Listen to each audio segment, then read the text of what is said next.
Nós temos falado nesses dias sobre o reino de Deus e o reino dos céus.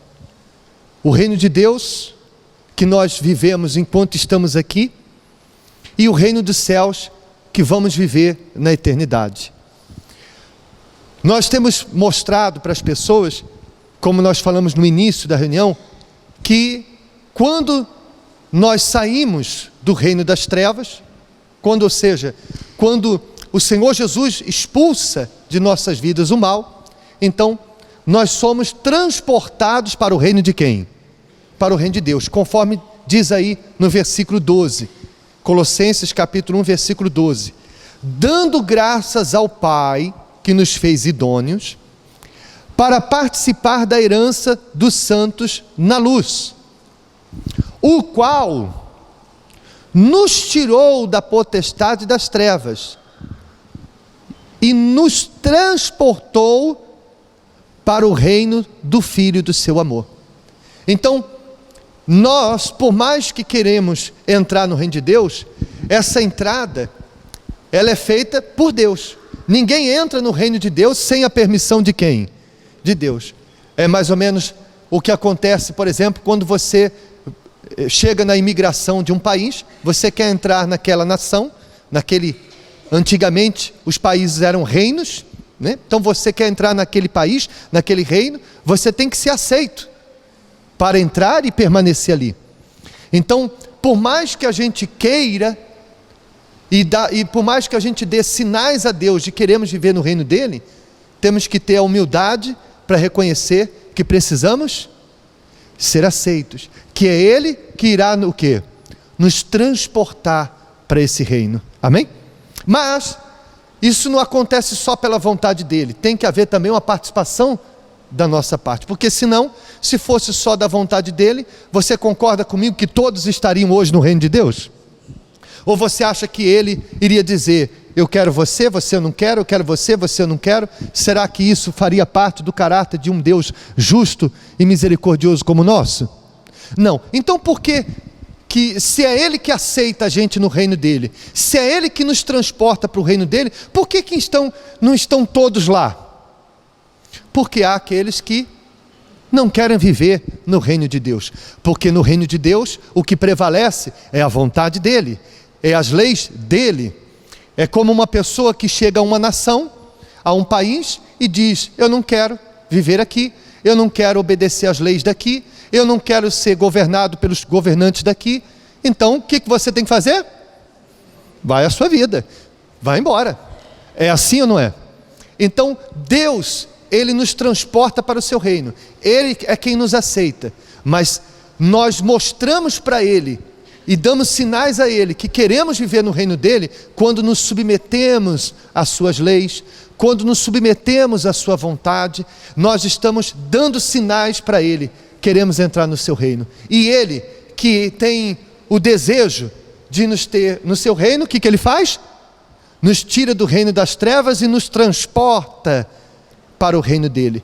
E então nós passamos a viver, como já explicamos nas reuniões anteriores, aqui no país, no mundo, no planeta Terra, mas vivemos num reino diferente, onde a nossa visão das coisas, onde o nosso modo de viver é completamente diferente daqueles que vivem no reino das trevas. Porque enquanto no reino das trevas o que prevalece é a sua vontade pessoal, a vontade particular, no reino de Deus, como vamos ver hoje, o que prevalece é a vontade dele, é o que ele diz e mais nada. Amém? Então, o que está escrito?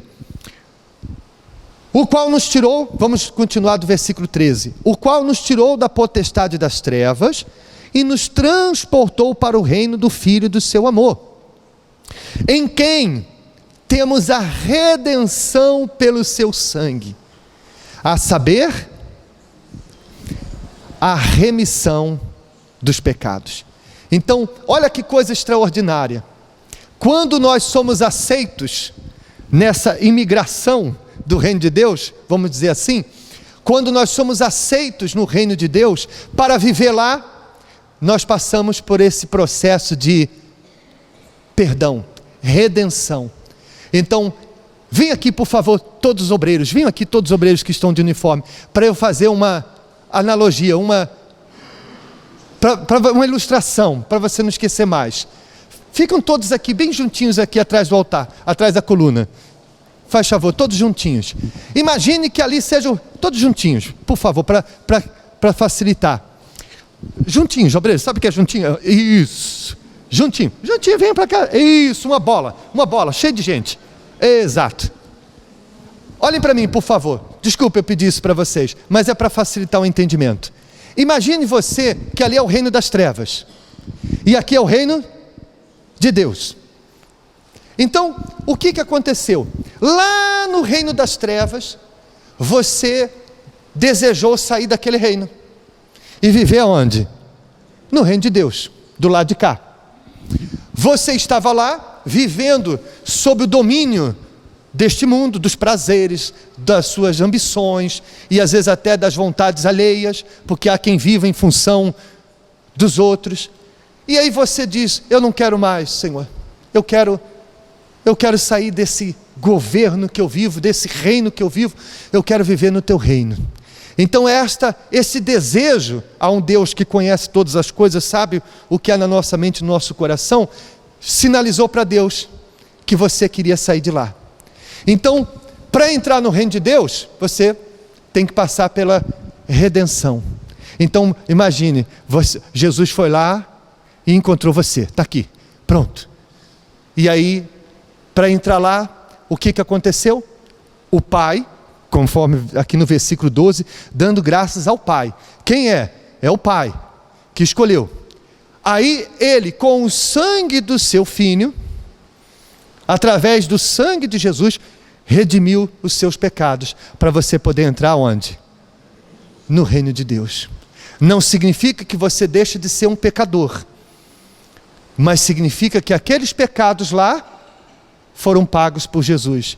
Os pecados daqui para frente também serão pagos por Jesus. Mas para você continuar vivendo aqui, mesmo que você volte a pecar e seja perdoado, porque Ele vai perdoar você sempre, mas para você permanecer aqui, você não pode viver na prática do pecado. Então, se você continuar agora aqui no reino de Deus, mas continuar na prática do pecado, você está dizendo, em outras palavras, o quê? Eu quero voltar para lá. Eu quero voltar à vida que eu tinha lá. Então você, para continuar no reino de Deus e ter a redenção que Jesus pagou por você, você caiu, pecou. Bom, melhor é que não pecasse, porque cada pecado tem suas consequências. Adulterou, mentiu, roubou, você se arrependeu, se consertou, falou a verdade, devolveu o que roubou, graças a Deus. Jesus te perdoa, mas as consequências, porque está escrito, Ele perdoa o pecador, mas não inocenta o culpado. Então você vai ter que pagar as consequências, você vai ter que buscar o perdão da esposa, do marido, de quem você mentiu, para quem você errou, e assim por diante. Então melhor mesmo é não pecar, não se aventure. Mas acontecendo, não se preocupe. Jesus o quê? Já pagou por esse preço. Você não pode pensar que porque você entrou no reino de Deus e pecou, agora você está condenado, Jesus vai pegar você e volta para lá, pecador miserável. É isso? Não. A pessoa só sai do reino de Deus e volta para lá quando ela insistentemente diz: eu não quero viver como vivem as pessoas aqui. E aí, assim como ela foi transportada para o reino de Deus, por causa dessas atitudes, ela é retransportada para o reino das trevas. Quem está entendendo, por favor? Mas aguenta aí só mais um minutinho. Eu sei que está mais quente aí do que aqui. Mas aguarda aí só um minutinho. Olha só como é forte o que nós estamos vendo. Veja o que diz ali o texto de 1 Pedro capítulo 1, versículos 18 e 19. Sabendo que não foi mediante coisas corruptíveis, como prata ou ouro, que fostes resgatado do vosso fútil procedimento, mas pelo precioso sangue, como de um cordeiro sem defeito e sem mácula, o sangue de Cristo. Então qual foi o preço para nos libertar, como está ali, do nosso fútil procedimento e nos transportar para o reino de Deus? Foi o precioso sangue de Jesus. Por isso fala que nós fomos redimidos, por isso fala da redenção. Só título de conhecimento, para você entender a grandeza do que é isso. Essa palavra redenção vem da época da escravidão. No Antigo Testamento aparece muitas vezes, quando fala do resgate, porque redimir significa resgatar, é a mesma coisa. Quando uma pessoa era escravo, e então alguém queria libertar aquela pessoa, então ele era chamado o resgatador, e que no caso seria o mesmo que redentor daquela pessoa. Então ela vinha, por exemplo, imagina, desculpa obreiros, imagina um monte de escravos, e chega lá alguém e diz assim: eu tenho um filho escravo, eu tenho uma esposa escrava, eu tenho um parente escravo. Então ele chegava ao dono daqueles escravos e dizia: quanto que é? Eu acredito até que havia já um valor fixo para esse tipo de resgate. E então aquela pessoa pagava, e então vinha e dava liberdade para aquela pessoa que era escrava. Percebe, sim ou não? Em alguns casos, quando a pessoa comprava aquele escravo para ela, então esse escravo deixava de pertencer àquele dono antigo e agora pertencia a um novo dono. Jesus fez isso conosco. Éramos escravos do pecado, do mundo, escravos dos prazeres, e Jesus foi lá e com o seu sangue pagou e nos tirou, nos comprou. Agora nós temos um novo dono. Quem é o nosso dono? Jesus, que nos comprou com o seu sangue. Pertencemos a Ele. E o valor não foi barato. Qual foi o valor que Ele pagou por nós? Não, seu sangue não, seu precioso sangue. Então, duas coisas importantes. Primeiro, se fomos pagos por um preço desse, é porque somos também valiosos, preciosos. Por isso você não tem que ficar buscando o seu valor na opinião das pessoas. Você não precisa, você não depende do valor que as pessoas dão para você, porque Jesus já mostrou o quanto você é valioso para Ele. Então, se você tem alguém que te valoriza, excelente, é maravilhoso. Ter filhos que valorizam os pais, né? Ter amigos que valorizam o seu amigo, é maravilhoso. Mas nem sempre a gente vai viver com pessoas que reconhecem o nosso valor. Porque às vezes tem pessoas que parece que você, quando está perto dela, tem gente que nem um bom dia dá para você, nem olha na sua cara. Então não se sinta desvalorizado, porque Jesus já mostrou o quanto você é valioso, por mais desprezado que você seja. Não fique buscando o valor dos outros. Jesus já deu o valor para você, com o sangue dele. Amém? Essa é a primeira coisa. E segundo, que é muito importante, se Ele pagou um preço tão grande para me tirar de lá, eu não posso trocar essa libertação que Ele me deu por nenhum valor deste mundo. Eu não posso, agora que Ele me pagou um preço tão grande para eu estar no reino de Deus, trocar o que Ele fez por mim por causa de um prazer passageiro, por causa de uma mágoa, alguém que me machucou, me feriu, e eu abandonar minha fé por isso, por causa de uma amizade. Nada é mais precioso do que o valor que já foi pago para me salvar.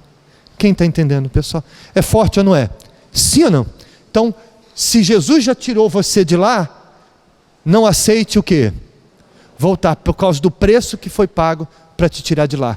Se você ainda está aqui, por causa da maneira de viver que você tem vivido, e quer sair daqui, então mostre para Ele que você quer sair daqui, se comportando, já aqui, se comportando como se estivesse lá.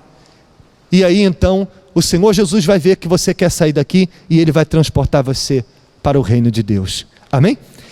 E um detalhe, como nós já falamos, só vai para o reino dos céus quem estiver primeiro no reino de Deus. Se a pessoa aqui em vida, ela não quer viver no reino de Deus, quer viver onde? no reino dos vícios, no reino das trevas, no reino do pecado, o que essa pessoa vai fazer no reino dos céus? Não faz sentido. Só vai para o reino dos céus quem primeiro passar pelo reino de quem? De Deus. Com raras exceções, como o ladrão na cruz e outras pessoas que aceitam Jesus ali passam pelo reino de Deus assim, ó, como um flash. Mas para chegar ao reino dos céus, sem essa redenção, sem esse preço que Jesus paga, não é possível. Está claro, pessoal? Quem entendeu, por favor? Muito obrigado, obreiros. Obrigado, desculpa aí. Então, continuando, versículo 14. Em quem temos a redenção pelo seu sangue, a saber, a remissão dos pecados, o qual é imagem do Deus invisível, o primogênito de toda a criação. Lembra que essa palavra está se referindo a Jesus, que nos redimiu pelo seu sangue e que foi ou esteve aqui no mundo como a imagem do Deus invisível. Agora, repare, essa expressão é um pouco curiosa, porque como é possível ser imagem de um Deus invisível? Porque se é invisível, não tem imagem. Faria sentido, sim ou não? Mas você não pode entender as coisas espirituais com a lógica das coisas do mundo. Por isso que só entende a palavra. Quem fica querendo entender a Bíblia de forma lógica, não vai chegar a lugar nenhum, porque as coisas espirituais se discernem espiritualmente. Então, qual é a melhor maneira de você entender essas coisas espirituais difíceis de se entender? É com o conhecimento de outras palavras da Bíblia. Por exemplo, você deve lembrar em João 14, quando Jesus estava falando sobre o Pai, ele disse: ninguém vem ao Pai senão por mim, o Pai daqui, o Pai dali. E de tanto ele falar sobre o Pai, Filipe, um dos seus discípulos, falou assim: Senhor, o Senhor fala tanto do Pai, quando é que o Senhor vai nos mostrar o Pai? E o que é que Jesus respondeu para ele? Jesus disse: ô Filipe, há quanto tempo eu estou com você e você me pergunta onde está o Pai, quer ver o Pai? Quem vê a mim, vê o Pai. Pronto, está explicado. Como é que eu vejo um Deus que é invisível? Como é possível se tornar a imagem de um Deus invisível? Eu vou dar um exemplo para você. Você já ouviu alguém usar aquela expressão: olha, o meu filho, tem horas que o meu filho age, eu vejo o pai dele nele, eu vejo o fulano todinho no meu filho. Já viu alguém falar isso? Sim ou não? Olha, fulano, o meu filho, tem hora que ele age que é o pai todinho. Já ouviu essa expressão? Por que essa pessoa disse isso? Porque é parecido fisicamente? Por mais que o filho possa parecer uma coisinha ou outra, mas quando ela diz que está vendo o pai no filho, a maioria das vezes é por causa do quê? Do comportamento, das atitudes. Então, quando a mãe vê o filho falando daquele jeito, agindo daquele jeito, até andando do jeito do pai, a mãe olha e diz o quê? É o pai todinho. É o pai todinho. Eu vejo o pai no filho. Ou seja, é exatamente isso que Jesus fez quando esteve no mundo. Quem via o seu amor pelo próximo, quem via a sua misericórdia, quem via a sua sabedoria, como vimos na lição do denário, quem via o que ele falava, como ele agia, via quem? O Pai. Então, se eu quero me tornar a imagem de Deus, ora, Deus é justo, então eu também vou ser o quê? Justo. Deus, ele é misericordioso, eu vou ser misericordioso. Deus é paciente, é mais difícil, né? Mas eu vou ser o quê? Paciente. Eu não vou ser perfeito como ele, mas eu vou procurar ser o mais próximo da imagem do que ele é aqui neste mundo. Jesus fez isso, nós também podemos fazer, ainda que não seja com a perfeição que Jesus fez, Mas quem vive no reino de Deus tem que ter características de Deus, ao ponto de aqueles que vivem no reino de Deus ser a imagem desse Deus aqui neste mundo. Eu já vi pessoas falarem com alguém convertido, dizer assim: fulano, eu vejo Deus em você. No português, claro, isso não era o quê? Possível, ver Deus na pessoa, mas na linguagem espiritual, eu vejo Deus em você, quando você fala, no seu comportamento. E é isso que os que vivem no reino de Deus devem procurar fazer. E eu acredito que esse é o prazer de toda pessoa verdadeiramente convertida, porque eu acho que se o filho, com exceção se o pai não tiver um bom comportamento, aí é diferente. Mas se uma mãe disser: olha, você parece teu pai, se o filho, se o comportamento do pai for um comportamento digno, o filho vai se sentir ofendido? O filho vai ficar: eu pareço papai. É ou não é? E ele vai querer cada vez ficar mais. Repito, isso quando o pai é um bom exemplo. Quando não é, ele vai ficar muito ofendido. É ou não é verdade? Então, quem é filho de Deus quer ser a imagem de Deus e sente prazer que as pessoas vejam Deus nela, através dela. E isso é tão forte. Você vê, quando Pedro foi preso, já lá quando ele negou Jesus, uma das vezes que foi questionado que ele conhecia Jesus, disse: o teu modo de falar te denuncia, porque supostamente ele falava do jeito que Jesus falava. Lá quando ele foi preso em Atos dos Apóstolos, as pessoas ficaram todas espantadas, porque Pedro era um pescador, aquela pessoa rústica, né? Ou o pescador fala igual o advogado? A Vossa Excelência. Não. Como é que o pescador fala?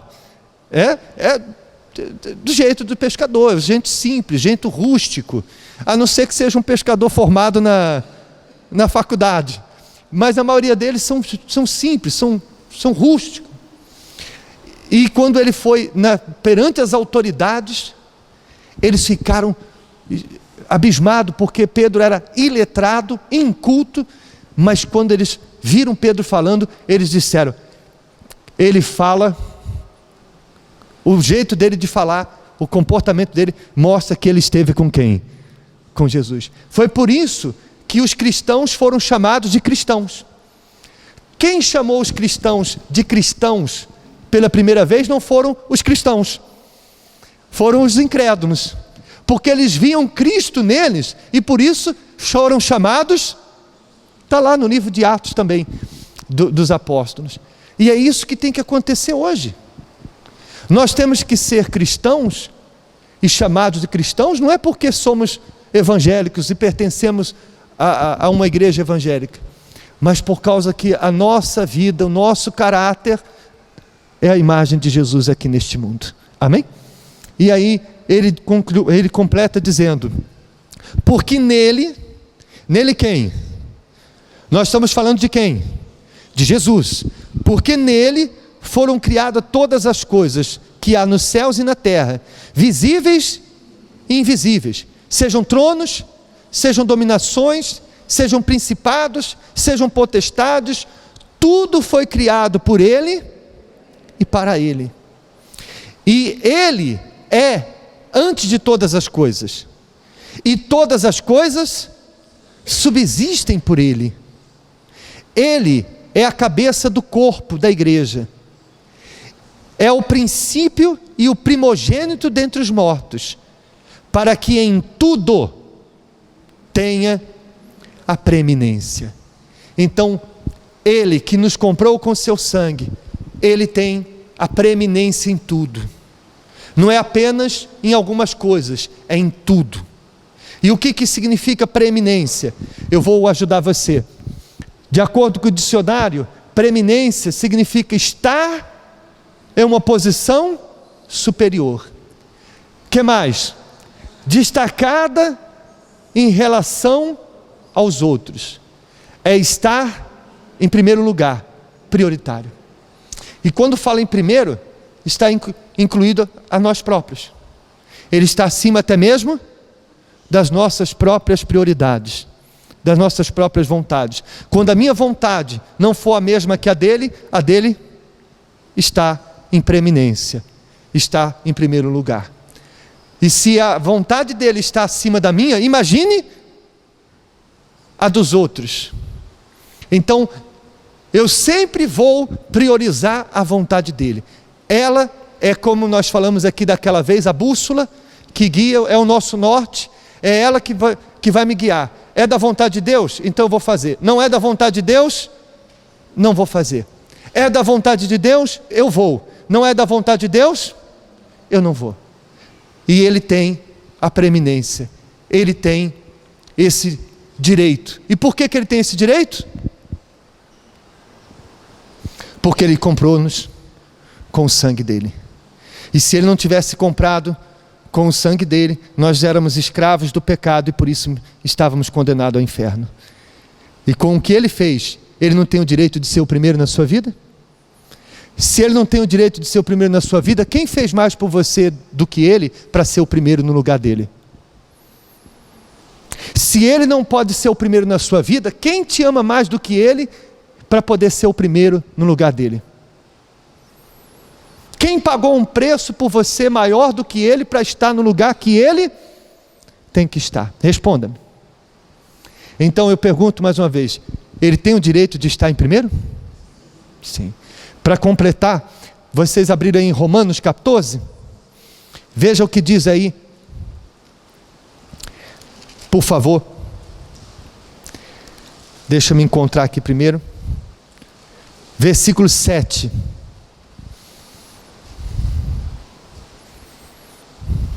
Porque nenhum de nós vive para si, e nenhum morre para si. Porque se vivemos, para o Senhor vivemos. Se morrermos, para o Senhor morremos. De sorte que, ou vivamos, ou morramos, somos do Senhor. Porque foi para isto que morreu Cristo e ressurgiu e tornou a viver, para ser Senhor, tanto dos mortos como dos vivos. Somos dele, vivemos para ele. Pastor, eu não quero. Então, você vive no reino das trevas, porque para viver no reino de Deus, ele tem que ser o Senhor, ser o primeiro. E pode ter certeza, eu lhe afirmo com todas as letras, que você não vai encontrar um reino melhor para viver do que o reino de Deus. Você não vai encontrar alguém que cuide de você melhor do que ele. Por isso deixa ele cuidar de você. Não estamos falando só da eternidade, o que só isso já era suficiente. Os cristãos morriam, mas não negavam a sua fé, porque eles consideravam a eternidade, eles consideravam mais importante morrer por Jesus do que viver sem ele. Então só isso, ainda que Deus não te curasse, não ouvisse nenhuma oração sua, não desse uma única bênção sequer, só a eternidade já era suficiente para você viver para ele todos os dias da sua vida. Mas o nosso Deus é tão misericordioso e tão maravilhoso, que ele, além de nos dar a eternidade, ainda cuida da gente aqui. Você passa por lutas, passa. Não pense que o reino de Deus tudo é só rosas.